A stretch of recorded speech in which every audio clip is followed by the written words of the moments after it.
Dojrzałość czasem boli, bo ukazuje nam dawną wersję siebie, z której nie zawsze jesteśmy dumni. Pokazuje nam, że największymi nauczycielami rzadko bywają sukcesy. Najczęściej uczą nas błędy, które zostawił w nas trwały ślad. Błędy, których nie da się już naprawić. Dojrzałość przypomina nam te rozdziały naszej opowieści, których nie możemy już zmienić, bo zostały zapisane raz na zawsze. Zaczynamy wtedy rozumieć, że decyzje podejmujemy w jednej chwili, a ich konsekwencje potrafią ciągnąć się przez całe lata. Niestety w życiu najważniejsze lekcje przychodzą często dopiero wtedy, gdy egzamin dawno się skończył. To fakt, że nie możemy cofnąć początku naszej historii, ale w każdej chwili mamy pełną władzę na tym, jak napiszemy jej zakończenie.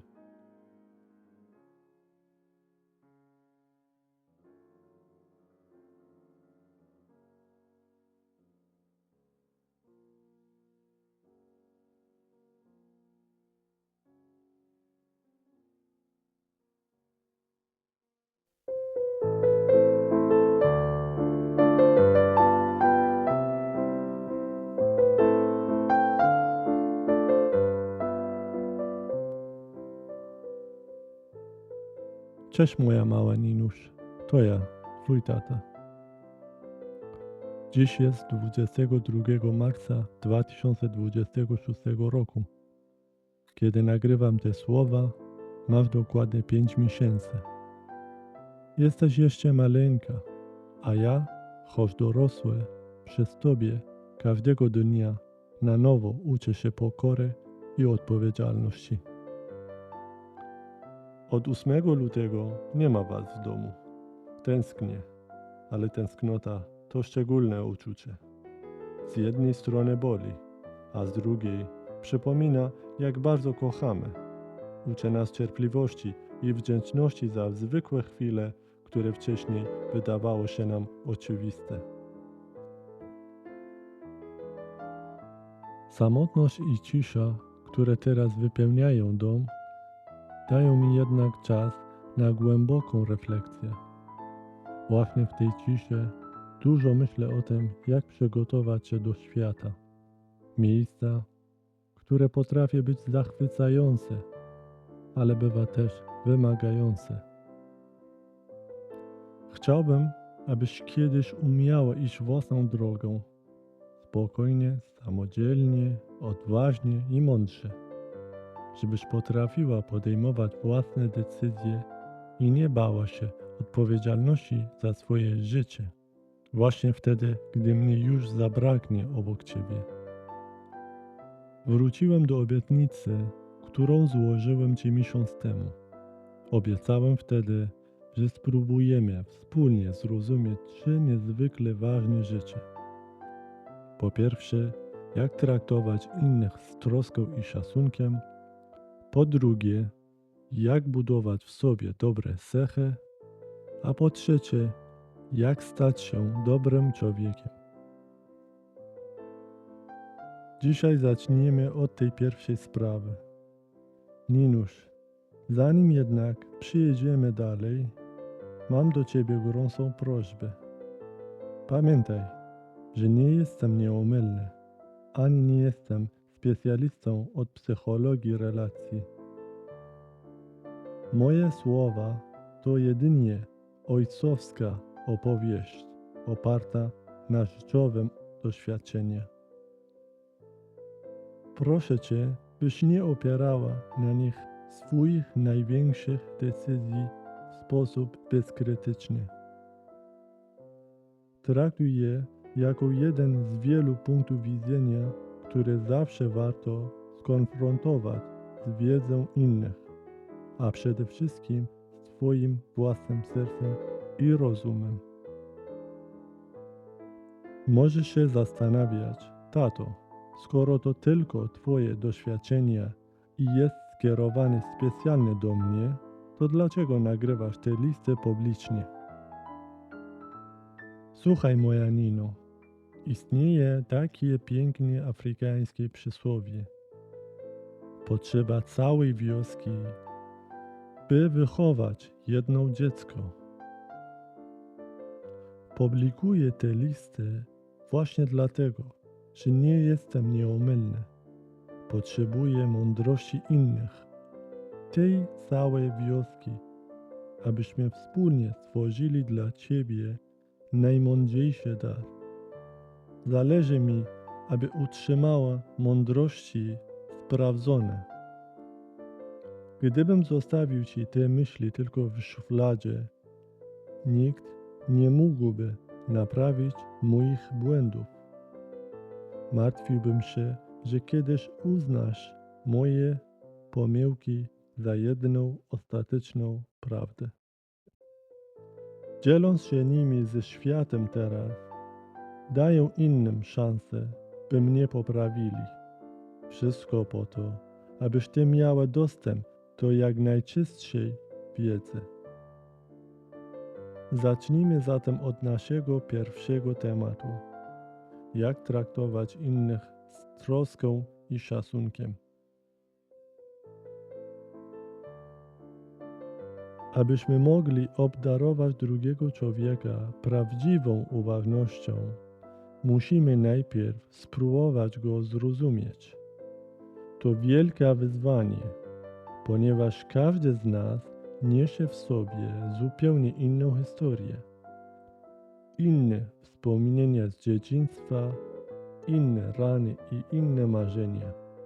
To wszystko przez lata budowało charakter napotkanej osoby i ukształtowało jej unikalny sposób patrzenia na świat.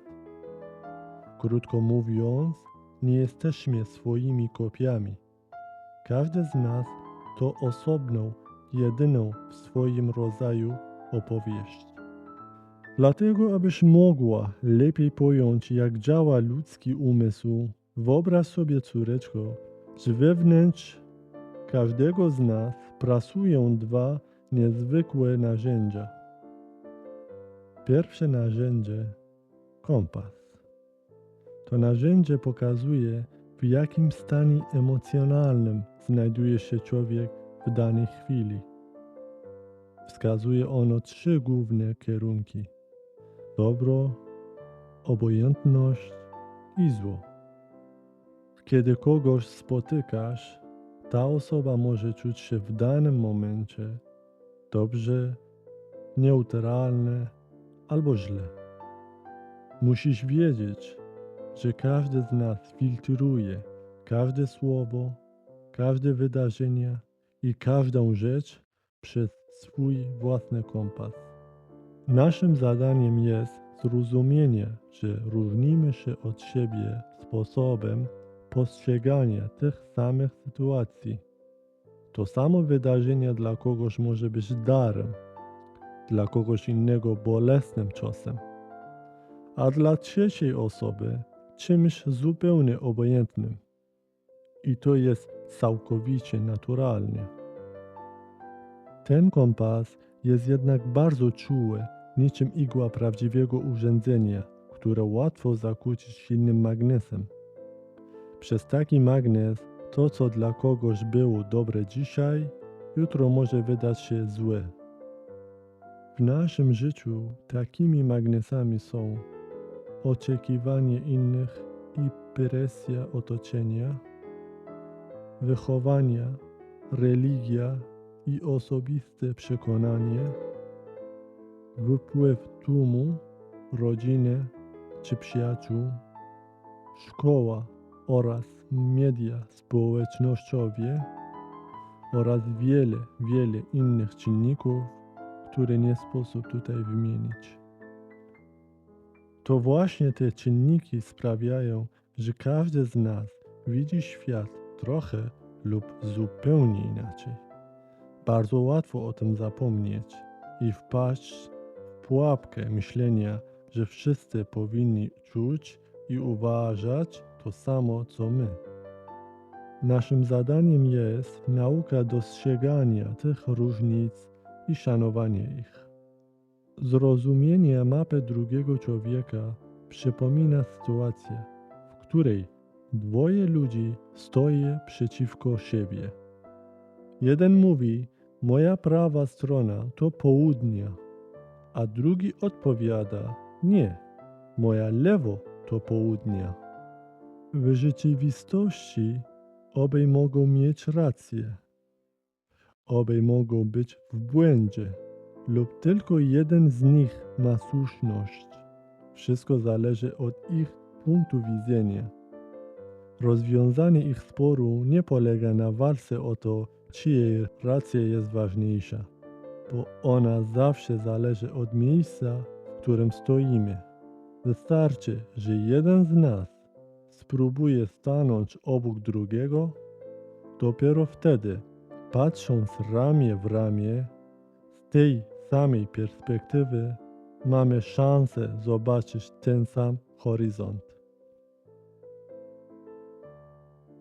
Drugie narzędzie – waga. O ile kompas wskazuje kierunek naszych emocji i sposób postrzegania świata, o tyle sam w sobie nie mierzy ich siły. Dlatego w naszym umyśle pracuje też drugie narzędzie – waga, które mierzy intensywność naszych doświadczeń. Aby łatwiej było to zrozumieć, wyobraź sobie, że ta waga posługuje się różnymi jednostkami – miligramami, gramami, kilogramami i tonami. Jest tu jednak pewien haczyk. Nasz mózg nigdy nie patrzy na same jednostki.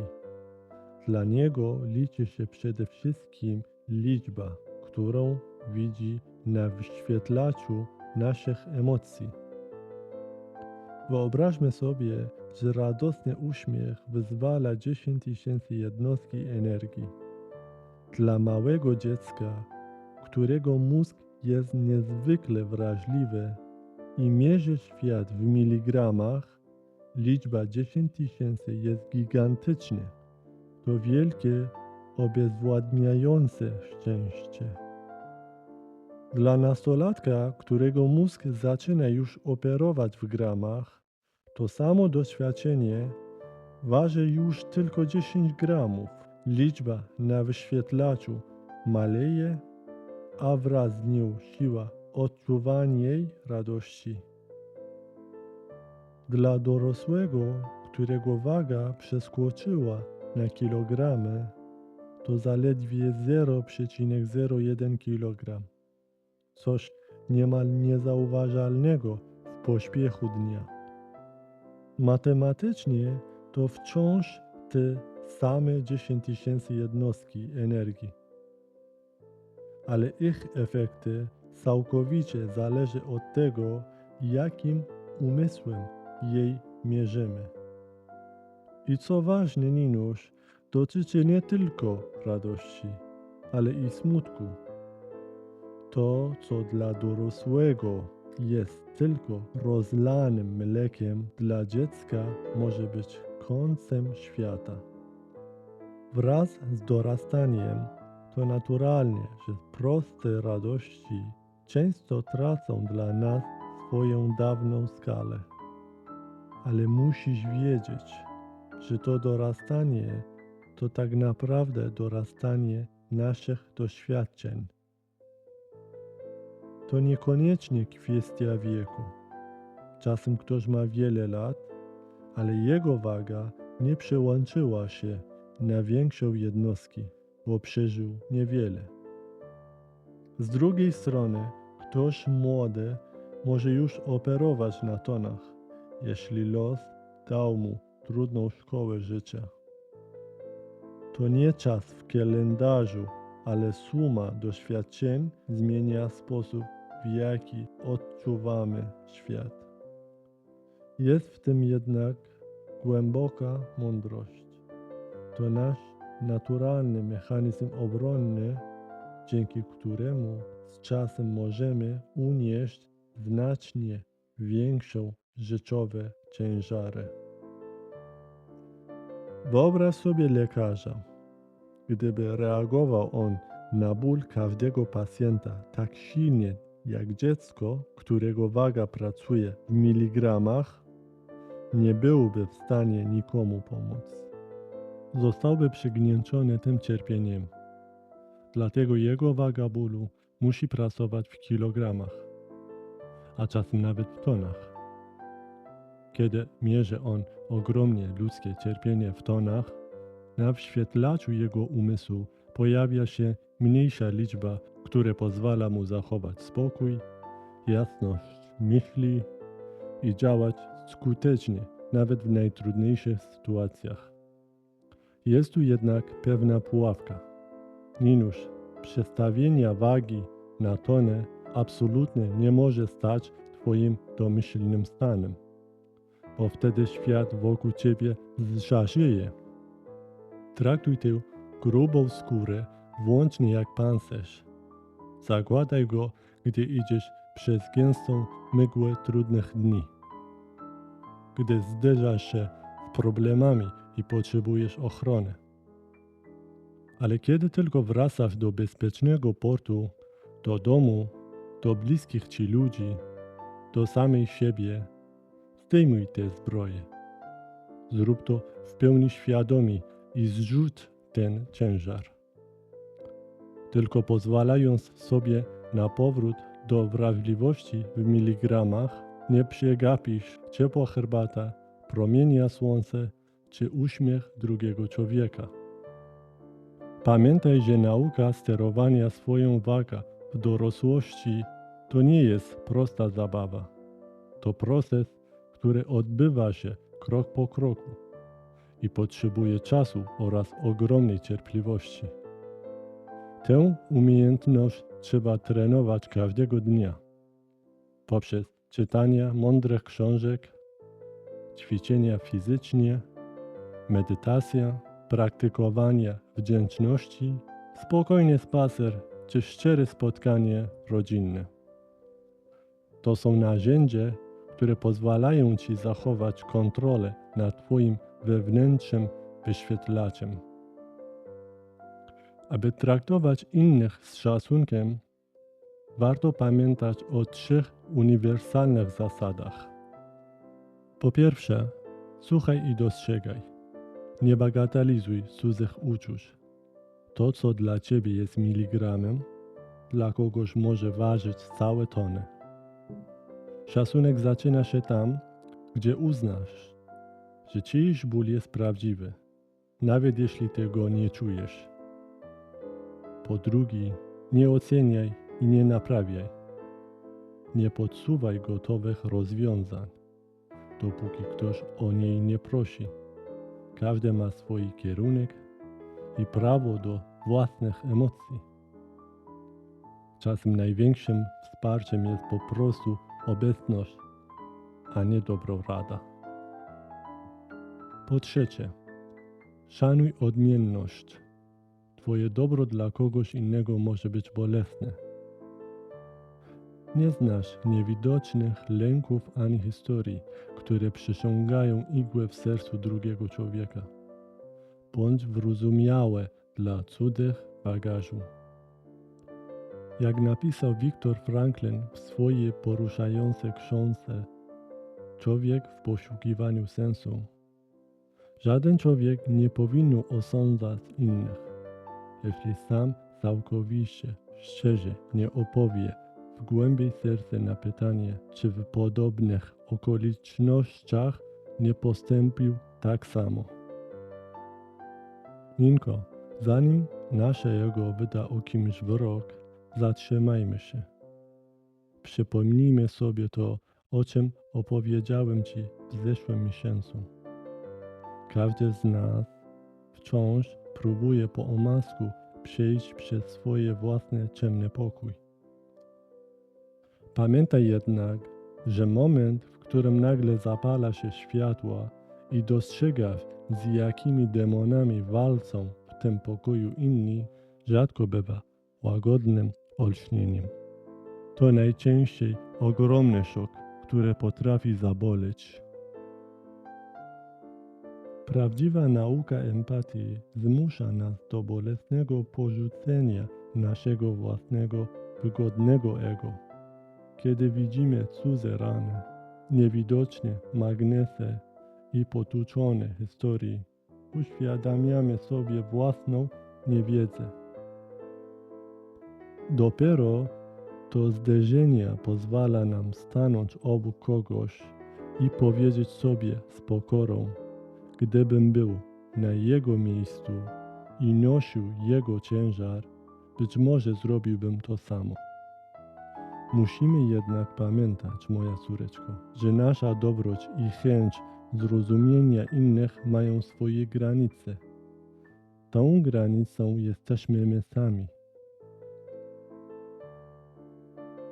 Bądźmy wyrozumiali, ale nie kosztem siebie. Możemy i powinniśmy próbować rozumieć ludzi. To postawa, by móc żyć z nimi. Robimy to jednak dopóki nie naruszają naszej przestrzeni. Jeśli jednak tak się stanie, nadal warto próbować pojąć, dlaczego to robią i jakie powody kierują ich kompasem. Zrozumienie kogoś to nigdy nie jest zgoda na krzywdę. W takich chwilach naszym najważniejszym zadaniem jest ochrona własnego serca. Mamy prawo bronić swoich granic i nikt na świecie nie może ich przekraczać. Szanujmy i rozumiemy naturę lwa, ale nie oddajemy mu siebie na pożarcie. Jak sama widzisz, dotąd nie oceniałem, kto ma rację, kto nie. To tylko ty decydujesz w zależności od danej sytuacji. Masz swój własny kompas i własną wagę, a ja przede wszystkim to rozumiem i szanuję. Zależy mi jedynie na tym, abyś zrozumiała, jak działa ludzki umysł, jak ludzie oceniają wydarzenia i jak patrzą na świat. Prawdziwy szacunek do świata zawsze musi iść w parze z szacunkiem do samego siebie. Zdarza się, że spotykasz ludzi, których kompas jest trwale uszkodzony. Przypomnij sobie wtedy, Ninuś, o to, o czym pisałem ci w drugim liście, o japońskiej sztuce kintsugi, czyli o złaceniu blizny. Ci ludzie to często naczynia rozbite przez życie na zbyt wielu kawałków, które nikt nigdy nie skleje złotem. Ich niewidzialne magnesy to nic innego jak niezagojone rany z przeszłości. Możesz i wręcz warto spojrzeć na ich z łagodnością i spróbować zrozumieć, skąd bierze się ich ból. Pamiętaj jednak i weź to sobie głęboko do serca, nie twoim zadaniem jest bycia złotem dla każdego. Zrozumienie czyjeś pięknięcia nigdy nie oznacza, że masz pozwalać, by ich ostre krawędzie raniły ciebie. W takich chwilach najlepiej zachować dystans i nie tracić siły na bezsensowne spory. Czas często bywa najlepszym nauczycielem, a naszym zadaniem jest wtedy po prostu chronić własną równowagę. Pamiętaj jednak, że te dwa narzędzia, kompas i waga, służą nie tylko do zrozumienia innych, ale też do dbania o twoich własne serce. Ninuś, jeśli w pewnym momencie życia poczujesz, że radość znika, nie oznacza to wcale, że nie masz do niej powodów. Wokół nas zawsze są drobinę szczęścia, ciepła herbata, dobra rozmowa, wspólna chwila ciszy. Sprawdzaj więc od czasu do czasu swoje kompas i swoją wagę. Jeśli poczujesz pustkę, mimo że wokół dzieje się wiele dobrego, może to oznaczać, że twoja waga utknęła na zbyt dużych jednostkach. Przystaw ją wtedy delikatnie. Zobaczysz, jak dawniej zero nagle zmienia się w piękną, znaczącą liczbę i wpełni twój dzień ciepłem. Twoja wrażliwość na szczęście powinna operować w miligramach, podczas gdy odporność na ból może pozostać w tonach. Dzięki takiemu ustawieniu zyskasz siłę, by stawić czoło największym wyzwaniom, nie tracąc przez tym zdolność do uśmiechu. Pisząc to wszystko, nie chcę cię zamykać w moim własnym sposób potraktowania innych. Chcę tylko, byś była człowiekiem uważnym, który potrafi samodzielnie myśleć. Uważny człowiek rzadziej rani innych, a jeśli już mu się to przydarzy, ma w sobie dość odwagi i pokorę, by szczerze przeprosić.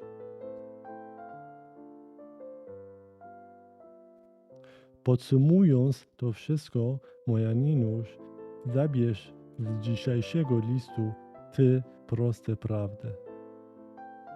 Używaj kompasu, aby zrozumieć, patrzysz na drogi innych ludzi. Ale nie pozwól, by ktokolwiek zmienił twój własny kierunek. Obserwuj wagę, by szanować ból drugiego człowieka, ale swoją własną ustaw tak, by cieszyć się z każdego miligramu szczęścia i bądź dla świata głęboko dobro i empatyczna. Ale nigdy nie zapomnij, że twoim pierwszym i najważniejszym obowiązkiem jest ochrona własnego serca. Ninuś, jeśli w dniu, w którym to oglądasz i twoja tata nadal jest blisko ciebie, pozdrów go ode mnie. Pamiętaj, że on jest przy tobie po to, by cię pomagać i dbać o twoje bezpieczeństwo. Chcę, żebyś wiedziała, że obaj jesteśmy tu dla ciebie. Ja moimi słowami z przeszłości, a on swoimi czynami w twojej teraźniejszości. Jesteśmy tu, by cię wspierać na każdym kroku. Ktoś zapytał mnie kiedyś, kim chciałbym, żeby została moja córeczko Nina, kiedy dorośnie. Opowiedziałem, że tak naprawdę najważniejsze jest, aby realizowała własne marzenie. A jeśli musiałbym odpowiedzieć, chciałbym, żeby zawsze była przede wszystkim dobrym człowiekiem, mądrym, wrażliwym i kochającym. To są najpiękniejsze i najważniejsze tytuły, jaki człowiek może nosić. Córeczko, w kolejnym liście 22 kwietnia 2026 roku opowiem ci o tym, jak krok po kroku budować w sobie dobre cechy. A przy okazji, niedawno 8 marca przeżyłaś swoje pierwsze Dzień Kobiet. Jeszcze o tym nie wiesz. Jesteś maleńka, masz zaledwie 5 miesięcy, ale już wnosisz w moje życie największe radości. Życzę ci, moja kochana córeczko, abyś zawsze była mądra sercem, silna w chwilach trudnych i pełna czułość dla świata. A przede wszystkim, żebyś zawsze czuła, jak bardzo cię kocham. Twój tata.